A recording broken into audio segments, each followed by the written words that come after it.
And we're going to get into some news that is happening right now. This on Capitol Hill. The House Oversight Committee has just wrapped up its testimony behind closed door with former Attorney General Pam Bondi. We want to go outside now to what is happening outside of those closed doors. This is Congresswoman Summer Lee, representing the 12th Congressional District of Pennsylvania, a Democrat, talking about what they believe happened behind closed doors and what they experienced. Let's take a live listen in. Children and survivors first. So right now, what we want to do and what we're committed to doing is continuing to keep the main story.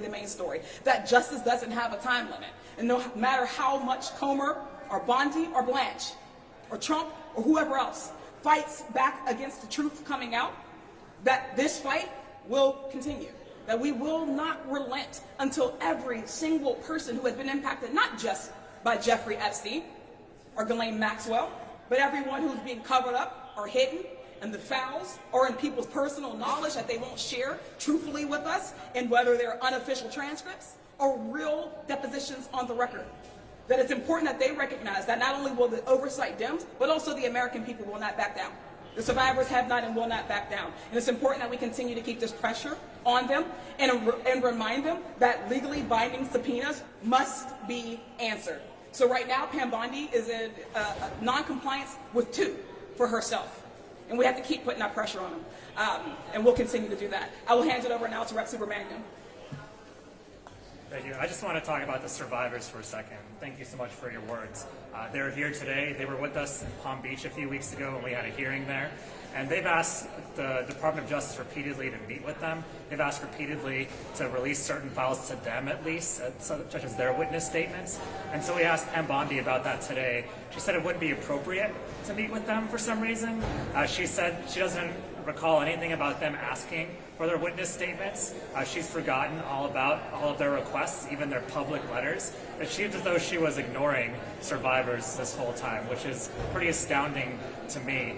So I also asked her pretty basic questions about whether she knew about any effort to look for Donald Trump's name in the files before they were released, and she says she doesn't recall.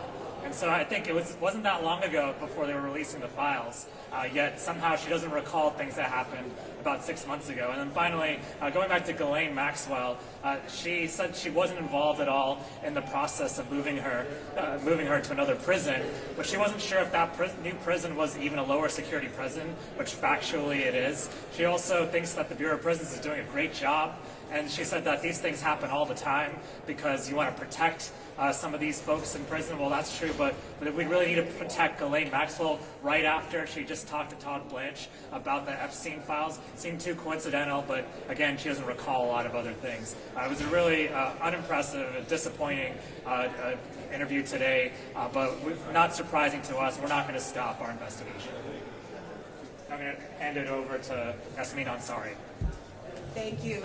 Today's ridiculous charade has made astonishingly clear that the United States Department of Justice has been weaponized by Donald Trump to ensure that the most massive cover-up in American history is carried out. And this is being enabled by Republicans in Congress, led by Republican Chairman James Comer and Speaker of the House Mike Johnson. This entire Epstein investigation, led by Chairman Comer, has been absurd. We have 2 legal subpoenas against former Attorney General Pam Bondi. She is supposed to be here under oath today on video, answering questions for the American people about her role and the direct hand that she had in this cover-up. Instead, she is deflecting, she is refusing to answer questions, and she continues to refuse to answer specific questions about the President of the United States. It is so clear that whether it be Pam Bondi, whether it be Chairman Comer, whether it be Mike Johnson, the entire party is terrified of Donald Trump and his retaliation as it pertains to the cover-up of the Epstein files. It's unacceptable. It is notable that she continues to blame Todd Blanche and Kash Patel. We, of course, want to speak to them, but I think what I want to make clear to the American public and to everybody, and to the survivors especially, is that we are not going to give up on this. I think Republicans believe that they just kind of carry out these nonsense transcribed interviews and don't show up here today, that we will forget about this. We are just getting started as it pertains to accountability and justice for the survivors of Jeffrey Epstein, Ghislaine Maxwell, and any other rich and powerful person in this country who perpetrated these crimes. I'm going to hand it over to Congressman Mitt. Thank you very much, Congressman Dave Min out of California 47. And yes, I have an election in 4 days, a very important one. Robert Garcia and I have our primary elections on Tuesday of next week. But I'm here rather than in my district because this is important. We looked the survivors in the eye last year and made a promise to them that we would try to find justice, find transparency. Republicans also looked these women in the eye and did not follow through. It's a shame that James Comer is the only Republican here today because this is the biggest cover-up in history. This should not be a partisan issue. Now, as a former law professor, as a lawyer, I just want to note a couple things that struck out to me. One, the fact that she is appearing as a voluntary witness today, voluntary interview, is important because she is claiming that she's not complying with the subpoena. She's claiming the subpoena doesn't apply to her because she's no longer with the Department of Justice. But at the same time, as has been noted, you have 2 DOJ attorneys in there. If it's a personal interview voluntarily done, why is the DOJ so heavily involved? It doesn't make any sense unless you think about it as a cover-up. The second point I want to make, we got a pretty important insight today into the flimsy basis on which they're not turning over 3 million documents right now. They claimed earlier that Pam Bondi claimed that documents that were related to any decisions to prosecute or not prosecute were being withheld. That is all the witness interviews, it's all the evidence gathered by the FBI. There's a reason we don't have the smoking guns, we don't have the video evidence, we don't have the witness interviews, because they're claiming that's all privileged. And that is a bunch of bullshit, pardon my language. Any lawyer will tell you that our subpoena, whether it's the oversight subpoena or the Epstein Files Transparency Act, specifically applies to these types of documents. We don't have the real information here because they're claiming it's all privileged. And that is something that we need to get to the bottom of. This, I think, actually exposed a lot of what they're doing right now. We need those documents. This should give us the basis to overturn them. And I'll just echo what everyone else is saying in there. It's a sham in there. They are not answering any questions. And with that, I want to turn it over to my friend, James Walkinshaw from Virginia. There's a terrible and tragic irony at play this week because behind these closed doors, the Department of Justice is continuing to cover up and stonewall the courageous Epstein survivors like Liz here. At the same time, the same Department of Justice, led by Harmeet Dillon and others, Todd Blanche, has launched an investigation into E. Jean Carroll and those who supported her successful legal effort that found Donald Trump liable of sexual assault. So the message to survivors of sexual assault from this administration and this Department of Justice, sadly, is quite clear this week. I want to share one piece of information, one question that the former Attorney General did answer. She was asked specifically about Donald Trump, President Trump's awareness of Epstein's crimes before they became public knowledge. She had the opportunity to say Donald Trump certainly wasn't aware of those crimes. She had the opportunity to say, I know Donald Trump, and if he was aware of those crimes, he would have done something. Instead, she said, I don't know. She also said, quote, this is a direct quote, I'm not certain of the extent of his knowledge. I think that's a perfect example as to why we need Pam Bondi under oath in a real deposition for the camera so the American people can see and hear her answers to our questions for themselves. I'll turn it over to the ranking member.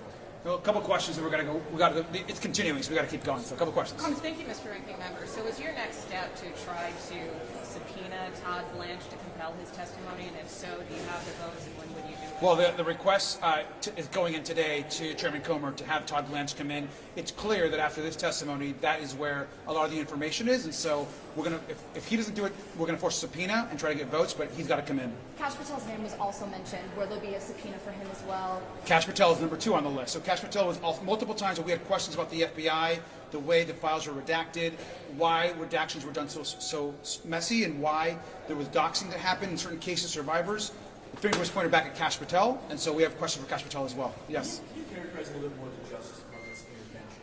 Did AG really take the lead on that? How many times did they intervene? Can you speak a little bit to Well, first let's be really clear. It's bizarre that the DOJ is also, someone from the DOJ, a high-ranking official, is also acting now as personal counsel to Ms. Bondi. And so the fact that the DOJ is essentially stopping Ms. Bondi from answering questions and interjecting, particularly around President Trump, is incredibly concerning. And the fact that it's being allowed by Chairman Comer is also as concerning. She stopped Ms. Bondi multiple times from answering questions and interjected multiple times, especially as related to President Trump. One last question. What is oversight against our next step to compel more release of the Epstein files? Look, I think there are still 50% of the documents have not been released to the public or the Congress. We're going to continue to get those. That's breaking the law, the Transparency Act, and the subpoena. And of course, we have additional subpoena ideas on the way. We're going to go back in, guys. Thank you very much. Right, yeah. So coming back here, we're going to reset here in just a second and break everything down from the top. You had just heard House Democrats specifically House Democrats. Before we took the air, we heard from an Epstein survivor who said, and we're getting a lot of information from House Democrats and Epstein survivors, by the way. So, but they're saying that it was only Republican James Comer, Republican from Kentucky, that's the chairman of the House Oversight Committee. They said that he was the only Republican that was in the room. We don't have any confirmation on that as of right now. I don't know if you've seen anything on your end, Chris. I have not seen anything suggesting that that is not true, at least. According to the survivor, that tends to be the case. I have not seen any pushback on that yet so far. Again, that being those who sit on the oversight committee, because of course, obviously you had what appears to be there were representatives from the DOJ that sat in on this, or I'm trying to get that cleared up, but there have been a lot of reports about what happened. Still trying to kind of go through everything. And we'll break down through all of that. I have some notes here on that as well. The last thing you just heard there from the California Democrat, Rob Garcia, saying that they are looking for potential opportunities to bring now acting Attorney General Todd Blanche in on it. The reason why he said it was such a high priority was because during that interview, many times they say they heard Pam Bondi direct questions to the DOJ themselves. He also said that Kash Patel is on that list. Just like we saw with Pam Bondi while she was Attorney General, that was through subpoena. He mentioned that he would like to do it through subpoena. This is a Republican majority committee, so we're going to see how that goes. But that was not enough to stop Pam Bondi from getting subpoenaed. We'll take a look at that as time goes on here, Chris. But let's kick it off from the top here. If you want to give me just 1 second to make sure I have everything together. If I can go ahead and just start this off. So this is former Attorney General Pam Bondi. Obviously, there's been a lot. We've been talking about this. The call for her to testify before the House Oversight Committee, the whole issue over the subpoena, if it was mentioned for the office, if it was for her. Well, they finally worked out a deal where they had her go ahead and schedule what they called a closed-door interview. So you'll notice that they use the word interview and not testimony, because she was not sworn in under oath. Now, lawmakers have spent months seeking to question Bondi about this. They finally got their day here today. The interview was supposed to focus on the Epstein files, but it does look like they also did a lot to talk about. There was a lot of questions about Ghislaine Maxwell, her transferring to a less secure prison right after Todd Blanche visited, who is now acting Attorney General. We actually do have, as you'll see here, that is some of the images of her arriving to the House Oversight Committee. I have her opening statement, if at least we know one of the things that was said. I can go ahead and try to read through this. Now, this will be lengthy here, but again, this is former Attorney General Pam Bondi's opening statement to the House Oversight Committee. Good morning. Before we start today, I want to reiterate that I have said many times regarding the department's handling during my tenure as Attorney General of the voluminous materials that are now commonly known as the Epstein files. I am proud of the department's record and commitment to transparency under my leadership. We demonstrated an unprecedented commitment to transparency in the department's search for, collection, and review of the Epstein files, producing nearly 3 million pages of material, including thousands of videos and hundreds of thousands of images. These investigations span 4 administrations. She all caps to 4, dating back to the Bush administration and have gone on through the Obama administration, the first Trump administration, and the Biden administration. The only time federal prosecutors were permitted to launch investigations against Epstein and Maxwell was when President Trump occupied the White House. Only under President Trump were 3 million Epstein-related documents released. This was an enormously complicated and labor-intensive process. To the best of my knowledge, the department produced everything required under the Epstein Files Transparency Act. Our diligent and good faith effort to collect materials ensured that all potentially responsive documents that could be reasonably located would see the light of day. All department components were directed to submit any potentially responsive records, resulting in a comprehensive review of millions of documents. As the head of a large department with broad responsibilities, I did not lead every aspect of this effort or conduct that document review myself. I delegated oversight over this process to Deputy Attorney General Todd Blanche, now Acting Attorney General Todd Blanche, we should point out. The team of professionals who reviewed all of the materials that we collected assured me the only materials that were withheld were either non-responsive, privileged, or duplicative. Although not required by the Act, the department has given Congress access to unredacted duplicative materials in the reading room in an effort at maximum transparency. There were redaction errors. But since day one of this process, the department has been committed to accountability and transparency. Our stance has always been that the department stands ready to review any potential evidence of criminal activity related to Epstein and associates and would pursue appropriate investigative prosecutorial action wherever the facts and law warrant. I would like to repeat what I shared before the House Judiciary Committee in February. I've spent my entire career fighting for victims and will continue to do so. I'm deeply sorry for what any victim has been through, especially as a result of that monster, referring to Epstein. If they have any information to share with law enforcement about anyone who has hurt them or abused them, the FBI is waiting to hear from them. The bottom line is justice and transparency in this matter have been delivered at the direction, of President Trump and his administration. I think that mention of delegation to Todd Blanche was very key. Many people on both sides of the aisle insinuating or believing that is sort of I did my part. Todd Blanche needs to be asked about this as well too. Right, and I know you've been surfing social media for some initial reactions on this as we've been watching what we just heard from the Democrats there that were on the House Oversight Committee. You mentioned Todd Blanche. That's something that Representative Garcia said too in that gaggle in that press conference there. That's one of the reasons why he says that he believes one of the next steps that they should take is a subpoena of Acting Attorney General Todd Blanche. Todd Blanche also previously Trump's personal attorney, important to mention there.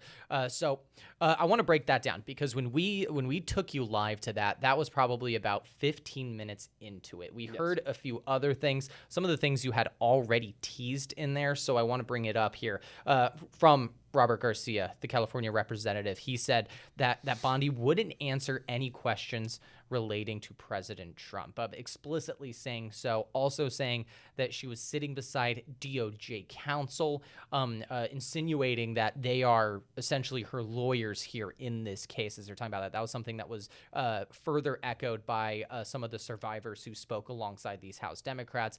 In the survivors, very sharp, strong criticisms towards Bondi particularly, and with not just former Attorney General Bondi, but the nature of the meeting herself. You had mentioned it. No swearing in, no under oath. She did not have to be sworn in. Yep. There is no video that is going to be released from it. Before we get into what we heard post-interview, I actually want to play a SOT from a survivor here who, prior to this interview beginning, was voicing some of her criticisms and her critiques over the nature of this interview. I do want to make a note also about the importance of body language and inflection in the voice, right? There's something called subtext that we all know about. And when we get a transcribed interview, we have no idea. It could be totally lost in translation. So it's incredibly vital that we see filmed interviews, not just the transcription, under oath, and have it be publicly released quickly. I think she's making a point that I think for a lot of the survivors, they want a lot of this information to be out there, including the testimony. She makes a great point about, sometimes the transcripts don't do justice to sort of some of the answers and so forth, and what was actually said in terms of how it's said and so forth. Yeah, those were ideas, those were thoughts, those were sympathies that were further echoed as time went on. We heard from another survivor calling this meeting a cover-up, a smokescreen to prevent sworn-in testimony. They said that the Bondi and the DOJ were both saying that she could prevent answering questions due to this being a voluntary interview. And they also mentioned, we kind of touched on this before we started to break everything back down again, that Representative Comer, again, the chairman, the Republican from Kentucky, he's the chair of the Republican Majority House Oversight Committee, is the only Republican in the room. We know that senators and certain lawmakers left Congress on last Thursday, for the Memorial Day weekend. We'll touch into some of the things that didn't get done prior to that vacation, but they're essentially saying that, and I'm paraphrasing here from the survivors, saying that none of them wanted to take the time to come across the country. A lot of emotion, obviously, that is compounded in this issue in particular. A lot of pointed criticisms at not just lawmakers, about the media, about the American psyche in general, the sensationalization of this Jeffrey Epstein saga. But essentially, and again, that's why we're only hearing from Democrats here at this point, is because outside of Comer, who we want to throw some sound to here in just a bit, Chris, is the head of the committee. So it's darn near an obligation that he has to show up for. Yeah, he has to be there. Yeah. Why don't we listen into to what he said prior here to this? The one thing that we can say with confidence as far as the survivors were failed by the government. And I hope that we can do the best that we can do in getting answers and getting the truth to the American people, trying to provide some type of justice for the survivors, and if there's any way possible to hold people accountable. That's what we want to see happen. So, no cameras, no swearing in. They did say that a transcript will be available somewhat shortly. You did hear from one of those survivors talking about perhaps some subtext. That was Danielle Bensky, one of the Epstein survivors, who said that she believes that context is important. What is body language? Is there voice inflection? So there is some doubt. Of course, there has been a sensitive relationship between a lot of these victims and Pam Bondi in particular. One of the final moments that we really saw from Attorney General Bondi before she was ousted by President Trump was that hearing to the House, where she said it wasn't the House Oversight Committee. I think it was the Judiciary Committee, where I can't remember which Democrat lawmaker it was in particular, but she motioned, I believe it was a congresswoman, who motioned Bondi to a bunch of Epstein survivors who were behind her. They asked some questions saying, did you try to reach out to the Justice Department? A lot of them rose their hands. They said, did you hear back? A lot of them put their hands down. It was, would you still want to help from the Justice Department if you had the opportunity? Hands went up. Have you reached out and not heard anything back? Hands stayed up. A bunch of different things, essentially implying that there has been virtually no communication. That is the assertion that you saw this some of the House Democrats make. They then sought to see if Bondi would apologize to them, turn around and look at them, and we did not see her do that. We had the infamous Dow is over 50,000, and we had some other pointed exchanges with Representative Raskin, with Representative Massey, who of course is one of the co-authors of the Epstein Files Transparency Act. So a rough relationship to begin with. This certainly hasn't done anything to mend that relationship, as far as what we've been hearing from the survivors. No, and I think it's telling again. You know, the survivors aren't looking at this as in terms of one political party over the other. You can see them there agreeing with the congressman, the lone Republican, it sounds like, who was there with the Oversight Committee, but then also gaggling with the House Democrats that are there as well, too. Again, it's important to point out that, yes, while politics is playing a role in this, for the survivors, they are not looking at the politics of this for the most part. They want the truth, they want the transparency, and they want justice, and that's something that they continue to fight. Now, there have been, of course, accusations that one or both parties continue to not fully dive into what they feel needs to happen. And there's a lot of frustration on the behalf of the survivors. And so I think that, we'll begin to hear maybe some reaction to the fact that from what we understand, that some of the Republicans did not come to this sit-down interview here. You know, we're pulling up some of the social media here of some of the notable Republicans on this, like Nancy Mace. Doesn't appear that she's got any official tweets or anything like that. We're trying to see if that have been put out. Maybe even a statement. This is either someone who's been. She was one of the few Republicans who had been a supporter of it. Because remember, before we saw this get passed almost unanimously, it would pass unanimously in the Senate. It was all but one vote were in favor of this bill. But that wasn't the case 48 hours prior to that vote. There was significant pushback in the House. Yes. And we saw certain lawmakers at the time. We saw Lauren Boebert, Marjorie Taylor Greene, Nancy Mace, what usually defined the Freedom Caucus. Yeah. This group of hardline Republicans who, oftentimes not just break away from the establishment GOP that we see today, but often are roadblocks for a lot of things getting passed, whether that be a budget, whatnot. They were very adamant about getting this passed at that time. Nancy Mace was the one, in fact, who had